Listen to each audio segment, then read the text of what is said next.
Hello అండి. నా స్టైల్‌లో గోంగూర చికెన్ బిర్యానీ చేశాను. సూపర్ అంటే సూపర్‌గా కుదిరిందండి. ఫ్లిప్ చేసిన వెంటనే ముందు టేస్ట్ చూశాననమాట. ఎలా ఉందో ఏంటో అని చెప్పేసి. ఎంత టేస్టీగా కుదిరిందంటే ఆహా! గోంగూర ఫ్లేవరు ఇంకా మసాలా అంతా ముక్కలకి బట్టి సూపర్ అంటే సూపర్ టేస్టీగా కుదిరింది. చెరగబెట్టుకొని ఆయిల్ వేసుకొని హోల్ గరం మసాలా, బిర్యానీ మసాలా వేసి ఆనియన్ వేసుకొని ఫ్రై చేసుకోవాలండి. తర్వాత అల్లం తెల్లగడ్డ పేస్టు, మొన్న పచ్చిమిర్చి పేస్ట్ చేశాను కదా మాబుచ్చని, అదే ఇక్కడ యూజ్ చేశాను చూడండి. అది కూడా వేసుకొని బాగా ఫ్రై చేసుకోవాలన్నమాట.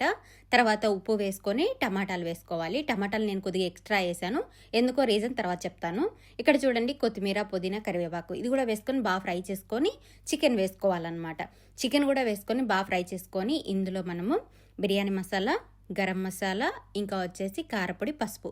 ఈ బిర్యానీ మసాలా, గరం మసాలా ఇవన్నీ నేను ఇంటి దగ్గర నుంచి తెచ్చుకుంటానండి వచ్చేటప్పుడు. అవి అందుకే ఆచి మసాలా ఇవన్నీ ఉంటాయి నా దగ్గర.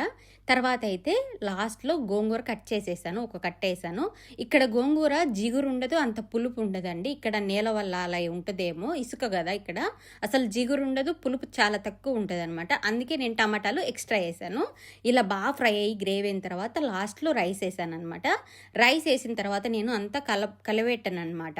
పైన ఎసరేస్తాను. తర్వాత పైన ఊరక అలా గట్టి అట్టపెట్టి రైస్ వాటర్ కిందికి పోవడానికి అలా అంటాను.